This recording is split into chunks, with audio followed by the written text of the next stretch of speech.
fome de novo. E aí você não para de comer de 3 em 3 horas. Aí come uma barrinha de cereal, né? Que ele ainda tem coragem de colocar o nome de Nutri. Nutri quem? Só se for para nutrir os caixas dessa indústria. Porque quem é que pode ser nutrido com flocos de arroz? Fala, floco de cereal. Ah, mas tem baixa caloria, ó. Baixa caloria. E aí, Pedrita, tá comendo a coxa inteira? E aí, meu povo? Vamos falar um pouco de fadiga adrenal? Hein? Ou ninguém quer saber? Vamos falar? Bora! Há 70 mil anos atrás, na era paleolítica, logo após os neandertais, você sabia que os neandertais precederam o Homo sapiens? Há mais de 60 mil anos, 70 mil anos só havia neandertais. Os Homo sapiens começaram a surgir no planeta há 60 mil anos. Mas uma coisa interessante, eu estudo muito isso porque me interesso muito pelo comportamento, pela história do homem, não só no mundo civilizado como no pré-histórico. Houve uma convivência de mais de 5 mil anos entre os neandertais e Homo sapiens, principalmente quando os Homo sapiens que se originaram na África subiram, atravessaram o continente e invadiram a Europa, onde já estavam os neandertais. Lembrando que os neandertais eles tinham uma característica mais de ficar dentro das cavernas e sair só para buscar a comida e viviam dentro das cavernas, diferente do Homo sapiens, que por conta do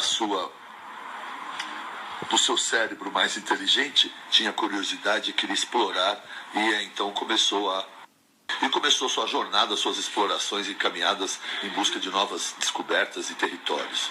E durante 5 mil anos houve uma convivência entre neandertais e Homo sapiens. Então é interessante imaginar que houve uma miscigenação.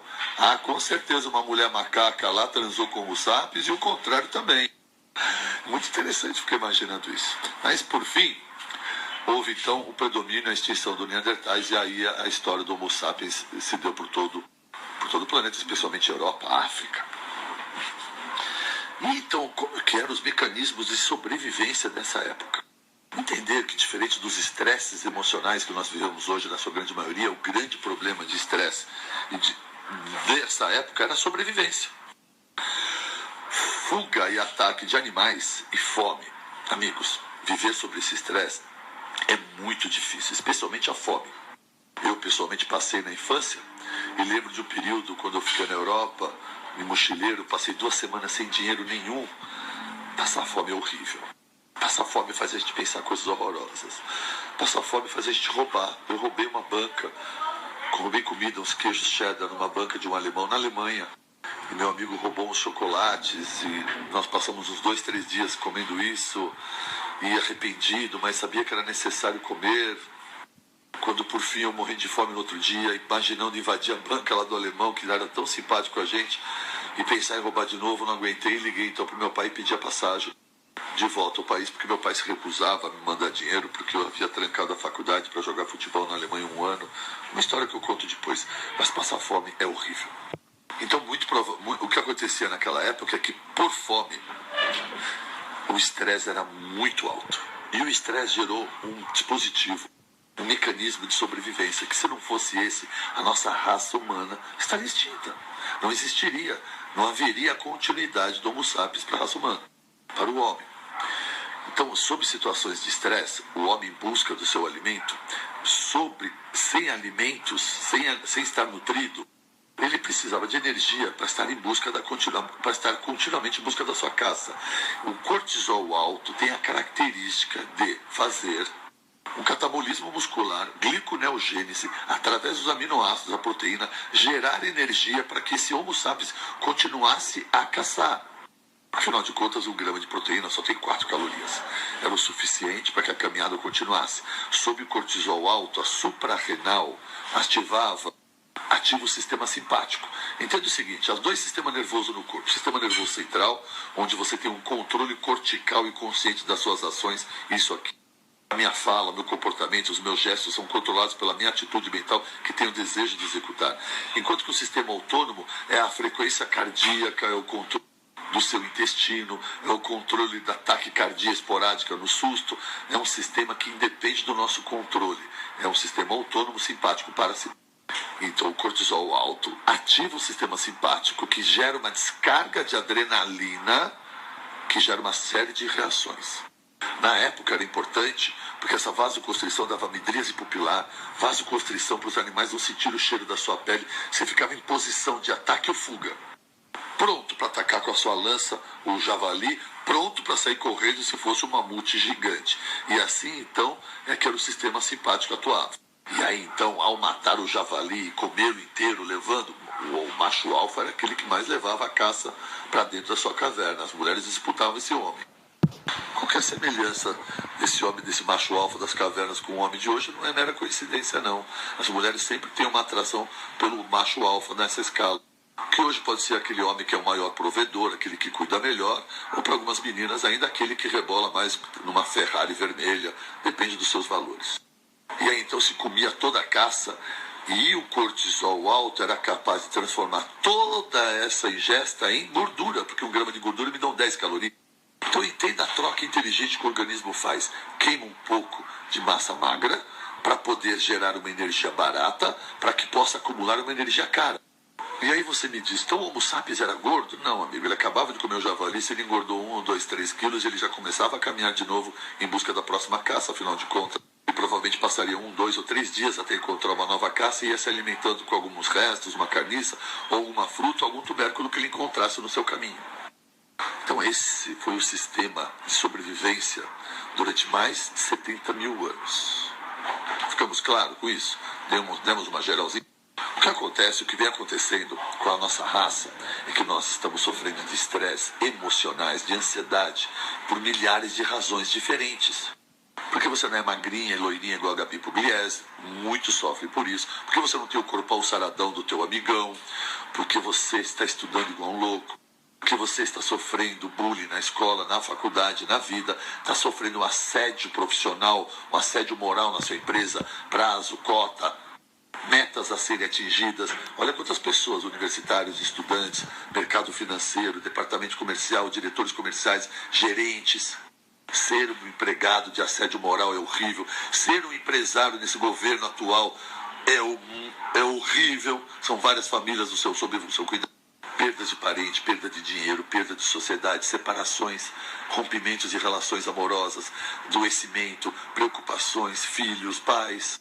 Excesso de treino, overtraining, maratonas e exagero, ultramaratonistas que apesar de eu respeitar e admirar a força mental, adoecem seu corpo. Estilo de vida junk, drogas, alimentação ácida, drogas, álcool, não dorme, inflamando o corpo, estressando o seu corpo, assim como um corpo doente, queimado. Todas essas diferentes e variadas situações exercem uma ação sobre sua suprarrenal, que descarrega em grande quantidade e escala um cortisol, que sempre é acompanhado do sistema adrenérgico simpático, descarga de adrenalina. Então imagine você, sobre qualquer uma dessas condições emocionais citadas, está sofrendo com uma descarga adrenal, cortisol alto. Muito bem, o cortisol alto inibe uma enzima chamada triptofano redutase, que é a enzima na qual, a enzima que capta o triptofano dos alimentos e os transforma em triptofano, transforma o triptofano dos alimentos em 5-hidroxitriptofano, o 5-HTP, e esse então vira serotonina. Essa serotonina gera a sensação de bem-estar.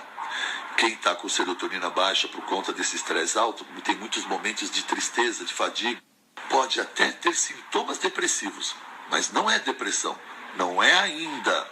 Pode se tornar uma depressão se houver um fator genético, ambiental, e se a pessoa não se curar, não meditar, não reverter, não tratar, e for prolongado num ambiente complicado, extensivo, associado a um fator genético, a fadiga adrenal prolongada pode um momento virar depressão, mas nunca é de cara depressão. Por isso que muitos são tratados erroneamente como tal. A serotonina baixa gera esse desconforto, é o neurotransmissor do bem-estar. A pessoa tem uma sensação de tristeza, de indisposição, as situações perderam brilho, perderam cor, está tudo sem graça, mas não é depressão.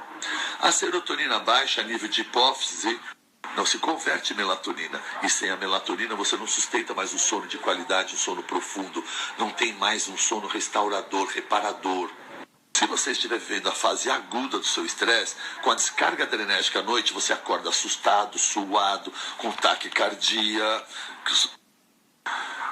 tem um sono muito agitado, sonhos agitadíssimos, ou num sonho, ou pesadelos, tem uma tensão muscular muito grande, acorda apertando as mãos com as unhas, sentindo na pele, contração muscular, torcicolo, dor no pescoço, bruxismo não, e tensão na articulação mandibular, desgastando dentes, quebrando os dentes, acorda explodida, fadigada, porque não teve sono reparador, e machucada. Se já passou a fase aguda, não vai ter mais as descargas de adrenalina, mas você está com a fadiga adrenal, que é a fase posterior à fase aguda do estresse. Então vou começar com a fase aguda. Na fase aguda do estresse, o seu sono fica comprometido, tem insônia, tem dificuldade para dormir, e se dorme acorda assustado com ataque cardíaco, que todo mundo chama de síndrome do pânico. E aí a pessoa aceita esse diagnóstico e acredita que vai ter síndrome do pânico sempre. Não vai ter. Aconteceu numa fase da sua vida, só isso. E você teve uma descarga adrenérgica que foi seu coração bater. E aí você fica sempre assustado, indo para o hospital achando que vai morrer. Mas não vai, amigo, não vai morrer. Aliás, você já foi no hospital várias vezes, já disseram várias vezes que você não vai morrer, e toda vez que tem uma descarga adrenérgica você acha que vai morrer. Pô, sabe o que está te faltando? Oração, meditação, respiração. Mas não, né? Vai se entupir de medicação. Bom, essa é a fase aguda. Com a descarga adrenérgica intensa, alta, há uma vasoconstrição generalizada.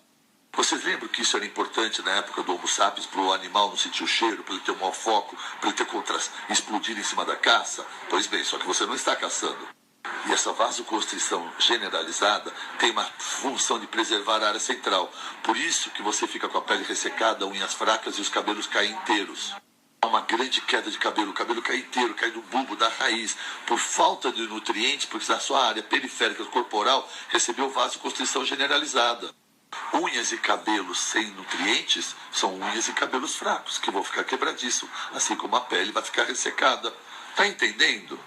Só entender aquela fase de estresse, cabelo caindo, unha fraca, taquicardia, tensão muscular, essa é a fase aguda do seu estresse. Só que diferente da época do Homo sapiens, minha amiga, você não tinha que sair para caçar comida. Estressada, nervosinha, sem dormir com insônia, o que você fazia? Abria a geladeira e a despensa. Ou tocava um iFood e mandava vir pizza, esfirra, abre geladeira, come chocolate, salgado. Você fica desesperado atrás de carboidratos. Independente do paladar doce ou salgado, se entupindo de carboidratos, porque você tem a sensação de prazer depois que ingere. Afinal de contas, libera serotonina. Um conforto muito caro, um conforto que você come carboidrato que tem a sensação de conforto, que ele te abraça, que ele te acalma, te põe no colo, te acalenta, só que ele te engorda. E carbo em excesso já engorda. Carbo de péssima qualidade engorda sempre. Carbo ruim ou excesso de carbo com cortisol alto engorda na certa. Olha a situação, passou por estresse, quis usar medicação, não quis fazer respiração nem meditação, cortisol alto, pele ressecada, unha e cabelo caindo, comendo igual uma louca, perdendo massa magra, porque algumas pessoas no início de estresse só perdem peso, e foi às custas de massa magra, e depois de comer acumulam muito peso gordo.